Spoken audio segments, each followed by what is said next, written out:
Hello everyone, welcome back to my channel KR study classes. आज के इस video में हम पढ़ने वाले हैं क्लास 12th का हिंदी अंतरा का चैप्टर 7 जो कि है 12 मासा। और इसके जो लेखक हैं वो है मलिक मोहम्मद जायसी। चलिए शुरू करते हैं। सबसे पहले मलिक मोहम्मद जायसी का जो जन्म है वो अमेठी उत्तर प्रदेश के निकट जायस में हुआ था और ये वहीं के रहने वाले थे। इसी कारण वे जायसी कहलाए। वे अपने समय के सिद्ध और पहुँचे हुए फ़कीर माने जाते थे। उन्होंने सैयद अशरफ और शेख बुरहान का अपने गुरुओं के रूप में उल्लेख किया।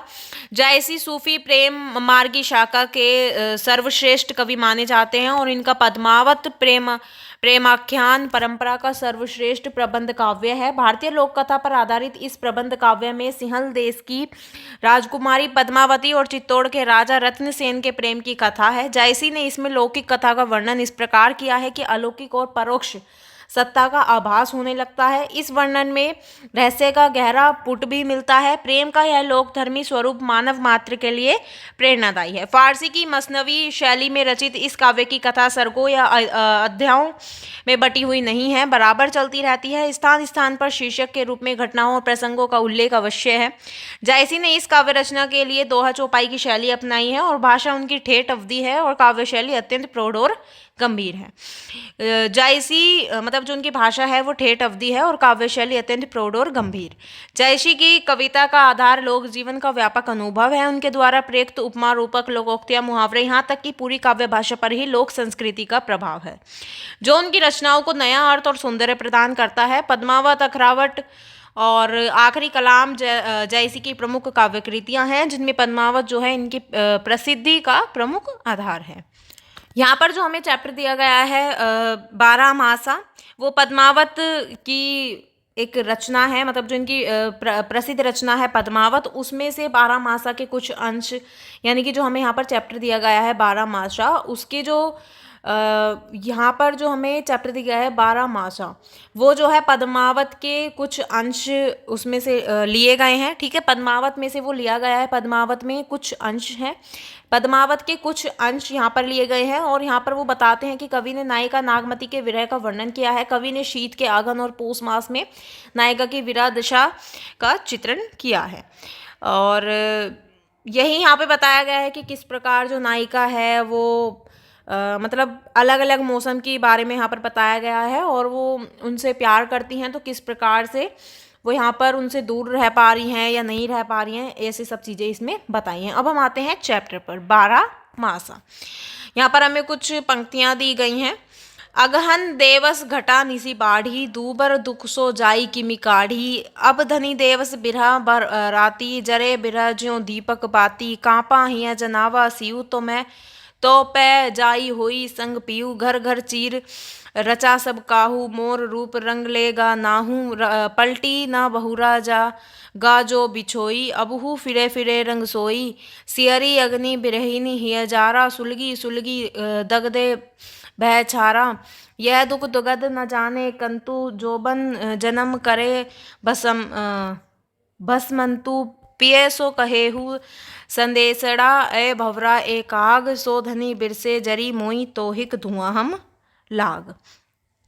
इन पंक्तियों में जो कवि हैं वो कहते हैं कि यहाँ पर मतलब जो अघन मास है, ठीक है, उसका वर्णन किया गया है। यहाँ पर जो कवि हैं वो कहते हैं कि विरह व्यथा में जलती हुई नागमती भोरा और कोए के माध्यम से अपने पति राजा रत्नसेन को संदेश भेजती है। ठीक है, और वो कहती हैं कि अगहन में दिन छोटा हो गया है, रात बड़ी हो गई है। ऐसे में प्रिय के बिना दूभर रात कैसे बिताई जाए। अब तो इस विरह में दिन भी रात के समान हो गए हैं और मैं दिए की बाती जैसी जल रही हूँ। हृदय कपाती हुई सर्दी तभी दूर हो सकती है जब प्रिय समीप हो, यानी कि पास हो। ठीक है, घर घर सब किसी ने चीर रचे अर्थात जाड़ों के कपड़े बनवाए, परंतु मेरा तो सब रूप और रंग मेरे नाथ ही ले गए, यानी कि उनके पति। पता नहीं किस अशुभ घड़ी में प्रिय मुझसे दूर हो गए कि फिर वो लौटकर ही नहीं आए। वह अब वापस आ जाएं तो मेरे पहले जैसा रंग फिर आ जाए, यानी कि वो कहीं ना कहीं काम से या किसी वजह से उनसे दूर हो गए हैं। ठीक है, विरह की वज्राग्नि ने मुझे विरहणी का हृदय जलाया है और जो सुलग सुलग कर जलकर राख हो रहा है। ठीक है, प्रिय मेरी इस विरह की जलन से अनभिज्ञ है, इसलिए वह स्वयं नहीं आ रहा है। इस प्रकार विरहागिनी मेरे यौवन व जन्म को भस्मांत कर रही है। नागमती जो है वो भोरा और काग यानी कि कौआ, ठीक है, तो उनको संबोधित करते हुए कहती हैं कि हे भोरे, हे काग, मेरे प्रिय से यह संदेश कहना कि तुम्हारी प्रिय नागमती विरह की आग में सुलग सुलग कर जल रही हैं और उसी का धुआं हमें लग गया, जिससे कि वो काली हो गई हैं। सॉरी, मतलब कि जो नागमती हैं वो विरह की आग में सुलग सुलग कर जल रही हैं और उसी के धुएं से हम जो हैं वो, उनका जो धुआं है वो हमें लग गया है और जिससे वे काले हो गए हैं। नेक्स्ट पर आते हैं। पूस जाड़ थर थर तन कांपा, सूरज जड़ाई लंक दिसी तापा, विरह बाड़ी भा दारुण सीऊ, कपी कपी मरो लेही हरि जीव, कंत कहाँ हो लागो हियरे, पंथ अपार सूझ नहीं नियरे, सोर सुपेती आवे जूड़ी, जानहू सेज हिमंचल बूढ़ी, चकई निसी बिछूरे दिन मिला, हो निसी बासर बिरहा कोकिला, रैनी अकेली साथ नहीं सखी, कैसे जियो बिछोड़ी पंखी, विरह सचान भवे तन चाड़ा, जियत खाई मुए नहीं छाड़ा, रकत ढरा मासू गरा, हाड़ गए सब शंख, धनी सारस होई ररी मुई, आई समेटहु पंख। इन पंक्तियों में जो कवि हैं वो मतलब कहते हैं, ठीक है, तो यहाँ पर जो नागमती हैं तो वो अपनी विरह वेदना बताते हुए कहती हैं कि पूस का महीना है और पूस के महीने में सर्दी और ज़्यादा बढ़ गई है, जिससे उनका शरीर जो है वो थर थर काँपने लगा है। सूर्य दक्षिण दिशा से आता है, ठीक है, वहाँ पर वो चमक रहा है। ऐसे में विरह बढ़ गया है, जिससे शीत और अधिक ज़्यादा कष्टप्रद हो गया है।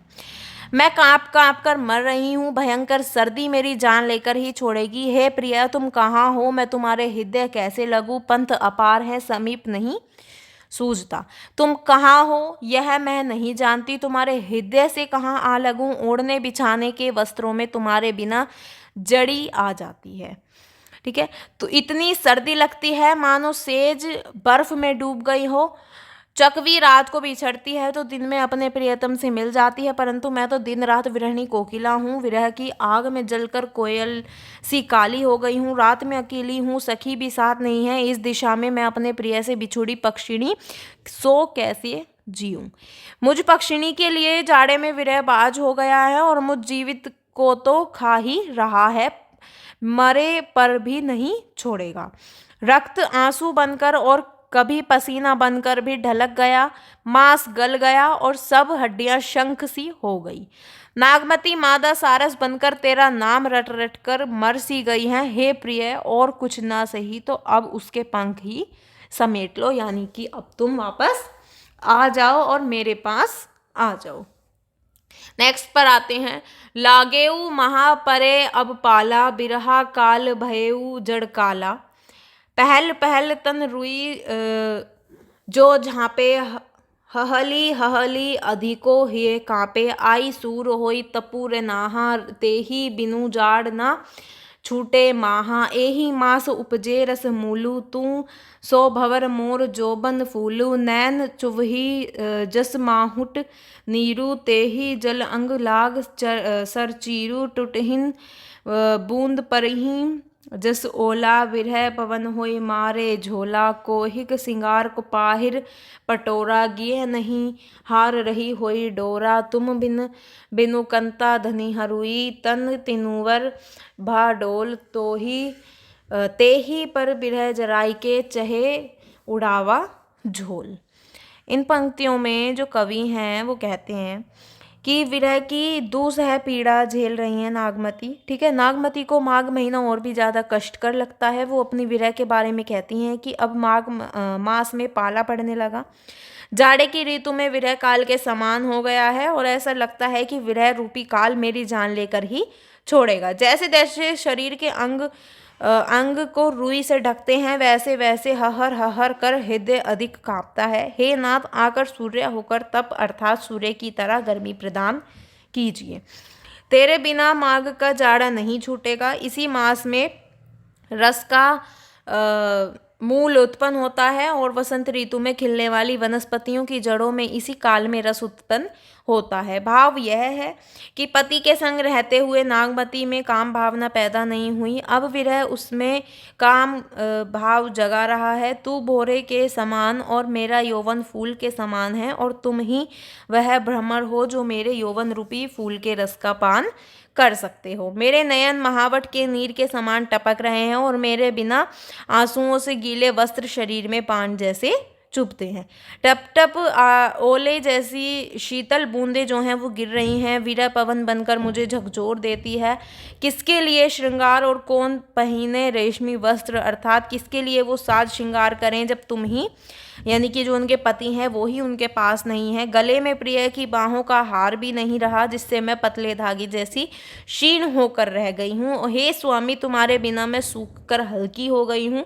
शरीर तिनके के समान डोल रहा है और इस पर विरह भी जलाकर मेरी राख उड़ा देना चाहता है। नेक्स्ट पर आते हैं। फागुन पवर झकोरे बहा, चौगुन सियु जाई किमी सहा, तन जस पियर पात भा मोरा, विरह न रहे पवन होई झोरा, तरीवर झरे झरे बन ढाका, भई अनपत फूल फर शाखा, करीनी बनाफती किन्हीं हुलासू, मोह कहाँ भा जग दून उदासू, फाग करही सब चांचरी जोरी, मोही जिये लाई दिनही जसी होरी, जो पे पियसी जरत असभावा, जरत मरत मोही रोस न आवा, रात ही देवस इहे मन मोरे, लागो कंत छार जेउ तोरे, है यह तन जारो छार के कहीं कहो कि पवन उड़ाऊं, मकु ते ही मारग होई परो, कंत धरे जहूं पाऊ। इन पंक्तियों में जो कवि हैं वो कहते हैं कि जो विरह व्यथा से व्याकुल जो नागमती हैं वो अपनी दयनीय दिशा के बारे में कहते हैं कि फागुन महीने में पवन का तेज झोंका बहने लगा, ठीक है, चौगुना शीत नहीं सहा, मतलब जो ठंड है वो बहुत ज़्यादा बढ़ चुकी है, और जो मेरा शरीर है वो पीला पड़ता जा रहा है, अर्थात कांतिहीन हो गया है। विरह रूपी पवन इसे लगातार झकझोर रही है। ऐसे में जो शरीर है वो सुरक्षित नहीं रह पाएगा और वो मृत्यु निश्चित सी उन्हें लगती है। वन में पेड़ पौधे अपने पत्ते गिरा रहे हैं, ढाक के वृक्ष पत्ते गिरा चुके हैं, उनकी शाखाएं पत्ते रहित हो फल फूलहीन हो चुकी हैं। कुछ वनस्पतियों में नई कोंपलें फूट रही हैं और उन्हें देखकर लगता है जैसे वे अपने हृदय का उल्लास प्रकट कर रही हैं, परंतु रतन सेन के बिना मुझे यह संसार दोना उदास लगने लगा है। फागुन में सब नर नारी परस्पर जोड़ियां बनाकर एक दूसरे को रंग में भिगोकर होली का आनंद उठा रहे हैं, परंतु मेरे शरीर में विरह की होली जल रही है। यदि मेरे प्रिय रत्नसेन को मेरा यूं ही जलना मरना अच्छा लगता है तो इस तरह विरागिन में जलते मरते हुए भी तनिक भी रोष गुस्सा नहीं आएगा, अर्थात मैं सहर्ष मरने को तैयार हूँ। मेरे मन में अब तो रात दिन यही लगा हुआ है कि स्वामी, यदि मैं जलकर राख बन जाऊं तो भी तुम्हारे हृदय से लग जाऊं। नागमती कहती हैं कि हे नाथ, मेरी तो इच्छा यही है कि मैं विरागिनी में यह शरीर जला दूं और पवन से कहूं कि इस राख को उड़ाकर ले जाए। इस तरह मैं शायद उस मार्ग पर जा गिरूं जहां आपके चरण पड़ेंगे। भाव यह है कि मैं राख बनकर भी सिर्फ आपके चरणों का स्पर्श करना चाहती हूँ, और वो इनके प्यार में, और मतलब जो उनके पति हैं वो नहीं आ पा रहे हैं उनसे मिलने, तो इस तरह से वो अपनी जो व्यथा है वो यहाँ पर बताती हैं। यहाँ पर जो हमारा चैप्टर है वो कंप्लीट होता है। अगर आपको समझ आया, वीडियो अच्छी लगे तो वीडियो को लाइक कमेंट शेयर ज़रूर करें और मेरे चैनल को सब्सक्राइब करें। Thank you.